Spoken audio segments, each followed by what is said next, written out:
नमस्कार सर्वांना. श्री स्वामी समर्थ. तुमचं सगळ्यांचं आपल्या स्वामीसहित सेवा या चॅनलमध्ये स्वागत आहे. एक विनंती आहे की आमचे जर व्हिडिओज तुम्हाला आवडत असतील तर प्लीज लाईक, शेअर आणि सबस्क्राईब करायला विसरू नका. आता 2 ऑक्टोबरला सर्वपित्री अमावस्या आहे. आपल्या हिंदू धर्मात सर्वपित्री अमावस्येला खूप महत्त्व आहे. बघा, ह्या दिवशी सूर्यग्रहणसुद्धा लागणार आहे. तसेच या दिवशी पितृपक्ष संपून 3 ऑक्टोबरला नवरात्रीसुद्धा सुरू होणार आहे. सर्वपित्री अमावस्या ह्या शब्दातच त्याचा अर्थ दडलेला आहे. म्हणजे ही अमावस्या सगळ्या पितरांना समर्पित आहे. बघा, पितृपक्ष चालू आहे. सर्व पित्री अमावस्येच्या दिवशी असं म्हटलं जातं की आपली जी पितरं जी धर्तीवरती आलेली आहे ती त्या दिवशी आपला जो नैवेद्य आहे किंवा जी वाडी आपण वर ठेवतो तर ती ग्रहण करतात आणि ते पितृलोकात मार्गस्थ होतात आणि जाताना ते तुम्हाला भरभरून कृपा आशीर्वाद देऊन जातात. तर बघा, आता ज्या लोकांना काही कारणामुळं जर तुम्हाला तुमच्या लोकांचं जर श्राद्ध घालता आलं नाही किंवा अविधवा नवमी करता आली नाही किंवा काही कारणानं तुम्हाला तिथी माहिती नसेल तुमच्या पूर्वजांची, तर तुम्ही सर्व पित्री अमावस्येला त्यांचं श्राद्ध घालू शकता.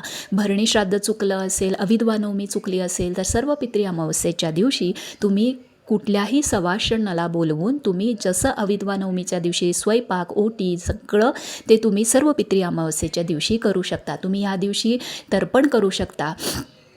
तर ज्यांना तिथी माहिती नसेल किंवा ज्यांची श्राद्ध कुठल्याही कारणाने चुकली असेल तर सर्व पित्री अमावस्येच्या दिवशी तुम्ही सगळे विधी करू शकता.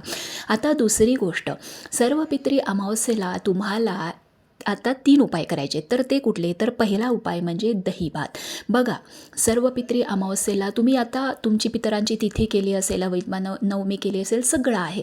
पण ही तिथी म्हणजे सर्व पित्री अमावस्या ही प्रचंड प्रखर आणि खूप महत्त्वाची असते.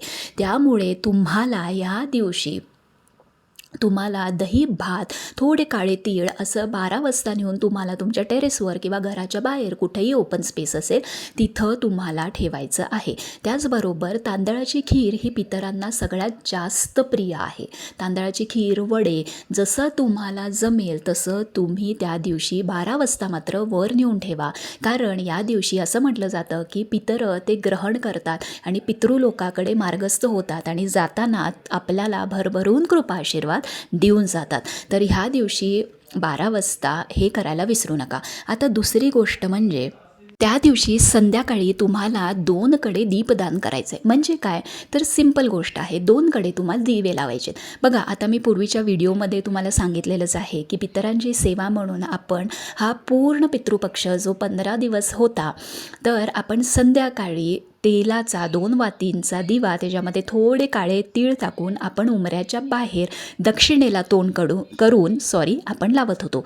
तसंच आपल्याला सर्व पित्री अमावस्येला सुद्धा संध्याकाळी एक उंबऱ्याच्या बाहेर दक्षिणेकडे तोंड करून तुम्हाला डाव्या हाताला तुम्हाला लावायचं आहे.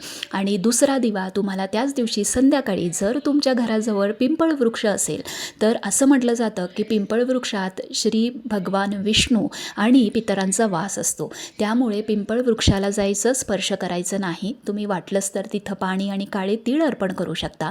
पण जाताना दिवा नुसता तयार करून न्यायचा, लावून न्यायचा नाही. तयार करून न्यायचा, त्याच्यात तेल घालायचं, 2 समईच्या वाती आणि पंटी घेऊन जावा. त्यामध्ये थोडे काळे तीळ न्या. तिथं जावा, तिथं दक्षिण दिशा कुठली आहे ती चेक करा आणि दक्षिणेला तोंड करून हा दिवा तुम्हाला तिथं जाऊन प्रज्वलित करायचा आहे. ओम पितृदेवताय नमः हा 11 खेपा तुम्हाला मंत्र म्हणायचा आहे. 11 प्रदक्षिणा घालायच्या आहेत आणि तुम्हाला नमस्कार करून तिथून यायचं आहे. आता घरी आल्यानंतर तुम्हाला स्तुती स्तोत्र किंवा पितृनिवारण स्तोत्र हे तुम्हाला गुगलमध्ये मिळून जाईल.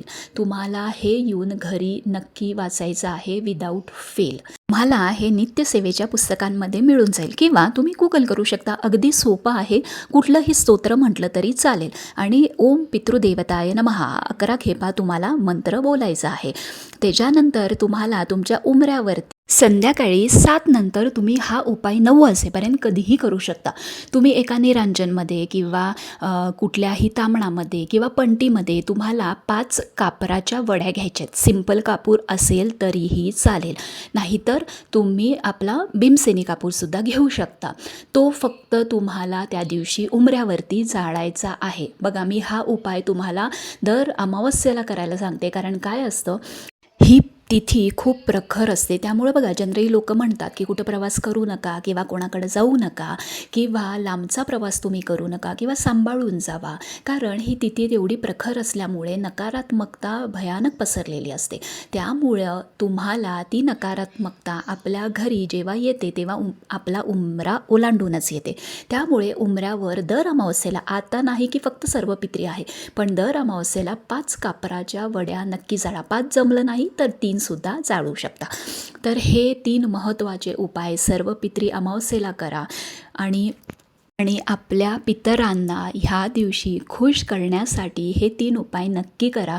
कारण आज आपण जे काही बघतोय किंवा ज्या कुळात आपण आज राहतोय किंवा त्यांची जी वृद्धी झालेली आहे, त्यांची जी उन्नती झालेली आहे किंवा ते जे पुढं गेलेले आहेत, ते फक्त आपल्या पितरांच्या कष्टांमुळं आणि कृपा आशीर्वादांमुळं.